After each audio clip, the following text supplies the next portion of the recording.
I was born 2 centuries before the technological revolution. Anyway, so apologies with that. All right. I'm very grateful to Tom Halsey for his talk. Obviously, I prepared mine before listening to him, so those motivations must be a little bit changed.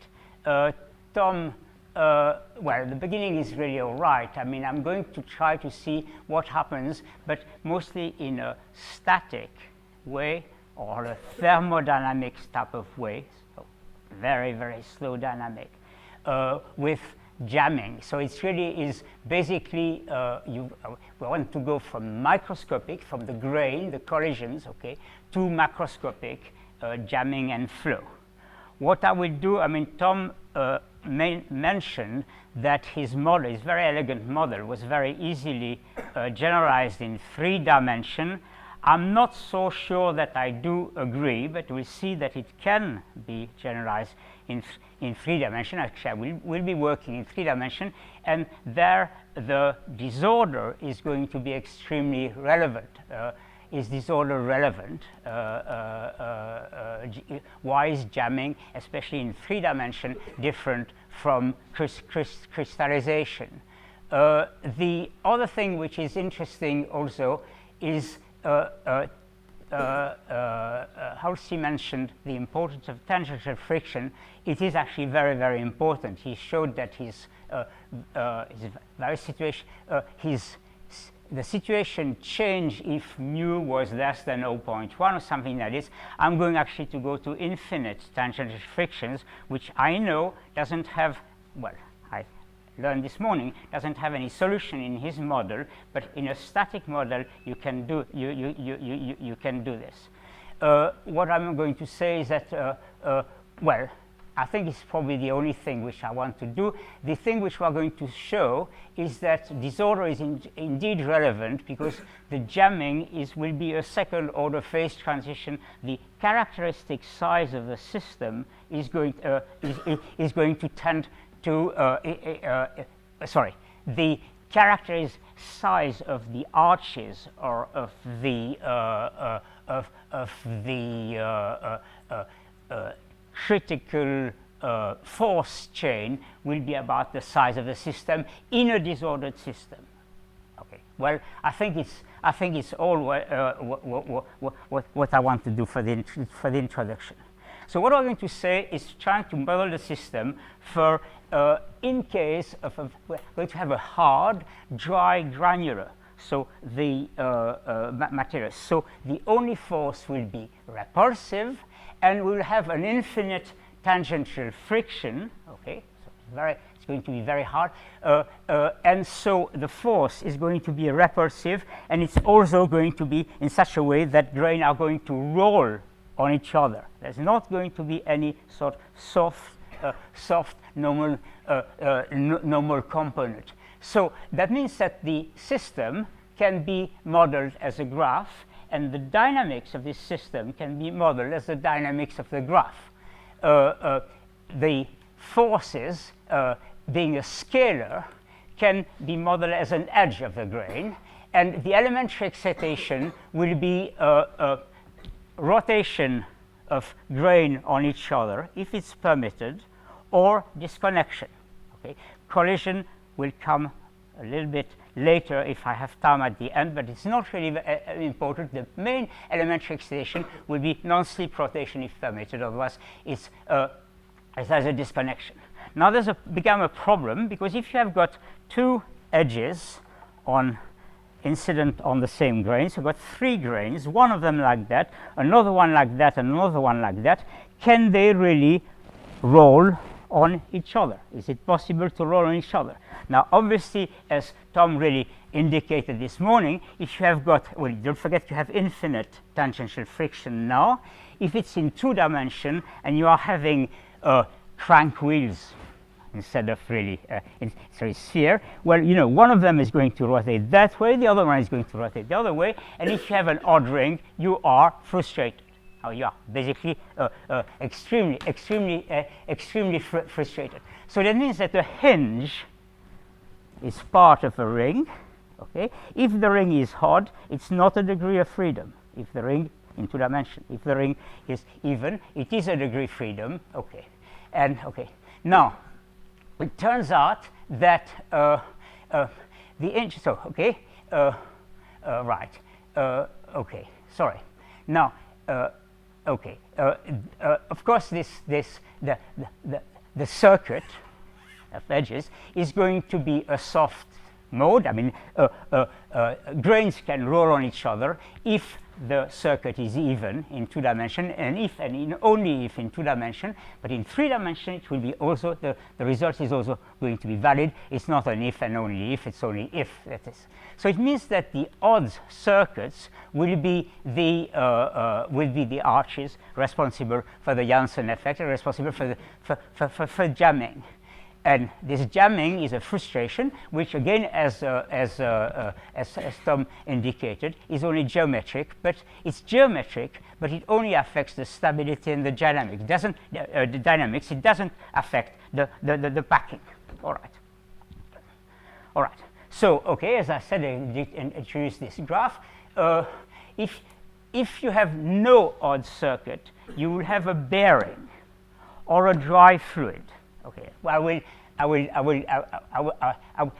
get into things. The difference between a bearing and a dry fluid is the following. I mean, if you have got things which roll on each other, but the center of the mass of the grains are not really going to move, you obviously have, well, like your bicycle wheel, all right? So you know, but you are only going to have flow if the center of mass of the grains will be able to move, and the theorems which we are going to talk about, or the result we are going to talk about, is valid also for a fluid type of motion.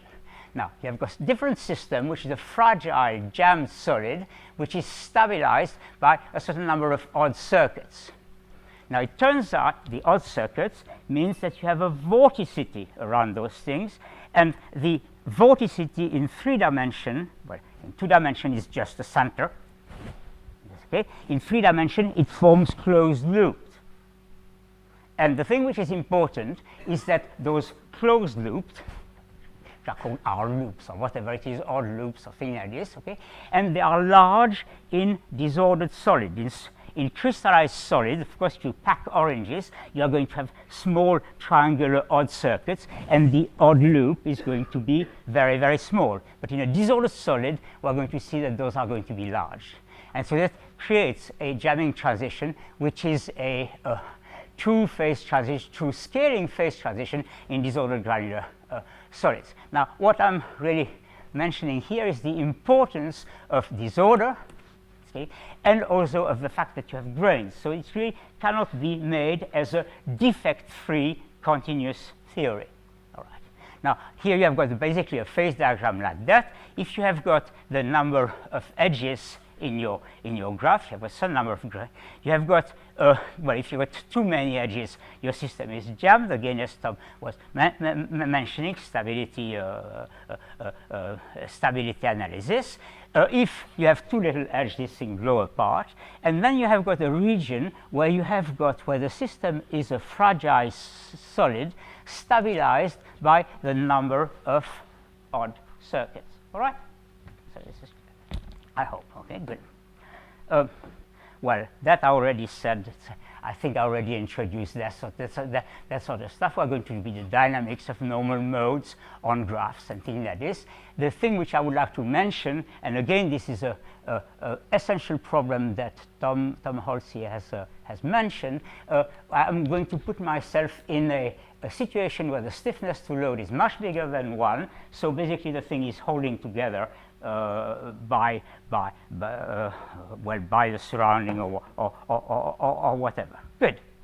If you have even circuits only, all right, you have no odd circuits, and so therefore you have got a motion which is either a motion of ball bearing, which is just non-slip rotation of grains on each other, or a dry fluid, which includes not only the non-slip rotation of the grain but the translation. Okay, and it turns out that this is possible in 3 dimensions. That this object here, which is a Apollonius packing, made by Hans Hermann and his then student Reza Mahmoudi Baram, in such a way that you only have even circuits of grains in contact. This is why it's a two-colored system. Two grains which are in contact will be colored differently, and if you can do with two colors, it's obvious that all these circuits are going to be even. That thing is a glorified 3D bearing. Okay, so it will, I mean, you could use it in the center of your bicycle wheels if you want, in 3 dimensions. Okay? Now, then we take this like that, and then we're going to construct a graph with that, so a graph with those sort of things, and we're going to define an adjacency matrix which tells you whether two grains are in contact, okay, or not. You have 1 or 0 otherwise. And associated with this is again courtesy of Mr. Bill Gates on this thing, and we are going to define something which is delta minus A, okay, which is, we are going to call this a dynamical matrix. Delta is a diagonal part of the matrix element, and it corresponds to the degree of each vertices minus A. And obviously, you see this object like that is going to be is going to have 0 determinant, because the sum of all the rows sum to 0, okay, or the sum of all current sum to 0. It's got a rank n minus 1, so it's just a very simple thing, and it also has got a very simple eigenvector. It corresponds to the lowest eigenvalue, and this is called the Woodstock eigenvector. You see, it's the Perron eigenvector. All its components are positive, and in fact, it's even simpler. Why is it called Woodstock? Because Woodstock is the friend of Snoopy, and it only speaks with ones. All right, good. Where was that? Now, what I'm going to show you, ça va? Yes. What I'm going to show you in the next slide is that if well, we're going to try to look at the dynamics of this graph, which is characterized by an adjacency matrix, which is basically it's Hamiltonian. Right, well, we're going to see it in a moment. Now, if the edges are springs, so that means that you have got positive or negative force, we see the dynamical matrix is going to be delta minus A. If the edges are struts, as they are here, so there's no attraction, just repulsion, the dynamical matrix is not delta minus A, but it's delta plus A. Now, the idea is then is going to be that if you have got an only even circuit, you can change the sign or the color of every other grain, and you can change very simply this A here into minus A, okay? And so go from a system with struts to a system with springs and with very easy, well, very simple type of relation, okay, good. Now, if you have odd circuits, you find out that the lowest eigenvalue, which here was 0, okay, is going to be non-zero, and sorry, why did I said lowest? Yes, I shouldn't have said that. I'm sorry. This is something different. The lowest energy going to be different from 0, and you can eliminate this frustrated mode by disconnecting one critical contact per odd circuit. Again, the red bit that Thomas was talking in his in his talk. Thank you, Thomas. Okay, good. Clearly, yes. Okay, yeah. Let's do that. Okay, if you have a graph and if the edges are springs, all right, the potential energy is going to be 1/2 x minus xi minus xj to the square. All right, again, it's a scalar. The force is scalar. Is a scalar. The potential energy is simply has got this thing on one dimension. Okay, so obviously you have got a 0 energy mode when xi minus xj, the displacement of one point and the other one is equal to 0. All right, good. Now, you can write Euler-Lagrange equation of motion for that sort of thing, and you find out that the they can be written as an eigenvalue equation, okay? And you find that this eigenvalue equation will have the will have this we'll have this term with minus a. Why is you have minus a? Because the force dl over dxi is going to have a plus term here and then a minus term here, okay? The plus term here is going to be the sum over j, so it's going to include the coordinates, the degree of vertex I, all right? And the minus term is going to be because of here, this one, all right, clear? Okay, sorry, I haven't been. Now, let's see what is going to happen when the edges are struts. Now, the potential energy of the graph is going to be theta I plus theta j instead of xi minus xj.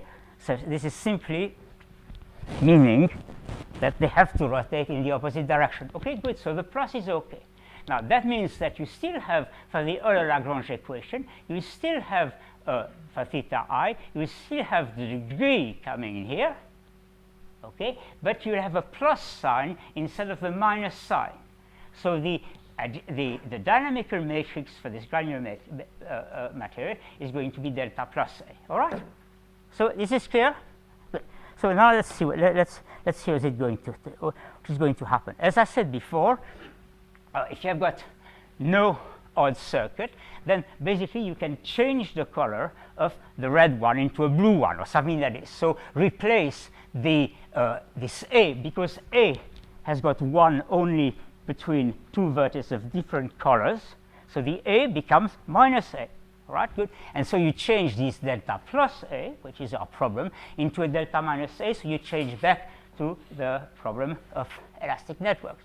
Now, you remember I told you that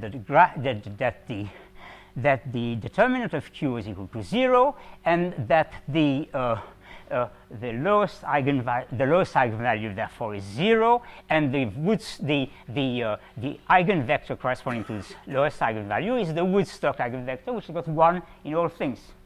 Now, if you do that, all right, you take this, and then you know that if you have a graph with no odd circuit, you retransform it back. So instead of a plus 1 minus 1 plus 1 plus 1 plus 1, you retransform it back. You have a plus 1 minus 1 plus 1 minus 1, and you got a very nice floppy bearing. Okay, good.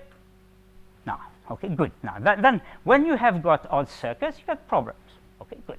But your problems are very, very much limited because, of course, if you kind of try to color your circuits, all right, an odd circuit, you've had red, blue, red, blue, red, blue. Everything is fine except one critical circuit, which is the blue one of, the red bits of Thomas. Okay, so you have got, you can separate your adjacency matrix into one term which is well known, which is easy, okay, and the other one, the other one is just one critical circuit per, one critical edge per odd circuit. All right, so then what you do is that, you know, you have got your Hamiltonian, you've got a sum from one term plus a perturbative term. The perturbative term is not perturbative because it's small, but it's perturbative because it's sparse. All right, good. And so what you can do that sort of stuff, and you can get, Rayleigh-Ritz. Sorry, where is it? Yes, Rayleigh. No, come. What did I say? Did I lose? Oh, yes, yeah. You can do Rayleigh-Ritz for it. So you know that you are going to have that your lowest eigenvalue is going to be below, it's got an upper bound, okay, which can be done like that. It's very easy. You know the eigenvector, you know the perturbing term, okay, something else, and you find that this lowest eigenvalue is going to be bounded above by 4c over n. N is the number of grain, c is the number of odd circuits. So basically, the odd circuits is your frustration order parameter, whatever it is. All right, good. So it's okay, good. Now, next part of the things. How am I doing? 5 minutes? I'm about to stand up. Good. Okay. So I can go fast. Okay. Vorticity makes loops. Okay, so the odd vorticity makes loops in 3 dimensions. This is what is important. Well, as I said, you know, if you have an ordered granular material, the small loops are of order of the atomic of the periodicity of the system. In this order, you have got large R loop, and it turns out that you see the frustration goes like 1 over L. 1 over the size of the system. I'm sorry, I told you that n goes like the volume of the system, L cubed. C goes like L to the d minus 1. Okay, so the frustration goes like 1 over L. So it's smaller and smaller the larger the loop you are going to get, and you have got an unjamming transition as L tends to infinity. To get the chairman sitting down, or right? No, that's right. That, good. That doesn't occur. This was right. Well. Okay, the last bit which I want to say is how do you make eigenvector for that sort of thing. Again, I'm going to try to do a bit the same sort of stuff that Thomas, I'm sorry, this also doesn't show up at all. But you see, well, let me look at the next one. Yes, okay, all right. You see, what I would like to show you is that you can construct an eigenvector by having liquid region separated by critical link. Okay, so you got one liquid region, critical link, one liquid region, a critical link, one liquid region, something like this. And then you can also construct Bloch function of those things. The liquid region are, if I may take the metaphor, the sort of Fokker plot, the sort of thing, those random walk that you did statistics about, you know, by trying to avoid the bits like that. And the linking are in between. But it's a bit too long to get into detail, but you can imagine, and sorry about this thing, it didn't come up. You can imagine a liquid region separated with another liquid region, separated from another liquid region, with a linked together by a critical link, and so you have a construction of your grain. Of your dissolvent material in terms of liquid blobs separating by critical link. Now this is very, very similar to what one does with proteins. For instance, you can also make a an adjacency matrix in protein, except that this adjacency matrix is in fact described topological contact rather than physical contact, so it's much less sparse than here. And you see that the protein is really a set of blobs, which are the secondary structure, which you can see that separated, separated by bit of coils, you know, right here, bit of coil here, and having sort of a loose contact between them. And you can see here that you have got about the same sort of the same sort of system that you have here. Okay, good. So I have to finish now. Good. You can construct a Bloch function for these things. It's all right. The rest of the stuff you find by scaling analysis very simply, that you obtain again the flat density of states near jamming, again by scaling analysis. This was the sort of stuff that Mathieu Viard with Witten and Nagel did in 1905, but here we have really identified the large circuits to disconnect and where they are, and that's all where there's some collision if you like. And here are the conclusions. I'm grateful to Thomas for giving me 5 minutes of introduction free of charge, okay? And I'm also grateful for your attention, to you for your attention. Thank you very much.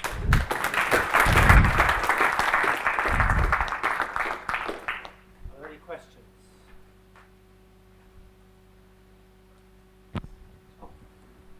You said you thought this was harder to do in 3 dimensions than in 2. Maybe you could expand on that? Yeah. Okay. Well, so no, it's not harder, but I mean the question is really how do you explain? You see, what you do is that you want to show here we want to have the no slip at all. Okay. So what you do, you start rotating one particle. Okay, good. Right, now you have got a vector, a rotation vector to do, and you want to express the fact that the velocity of this point is the same viewed from here to this. So you have got a connection which essentially enable you to give you omega 2 as given from omega 1. Then you want to express the fact that you make a closed loop. Right. So the connection really has to be in such a way that you return to the same the same thing. You find that you have got some, I mean, it's unlike in 2 dimensions. In 3 dimensions, you have got some freedom.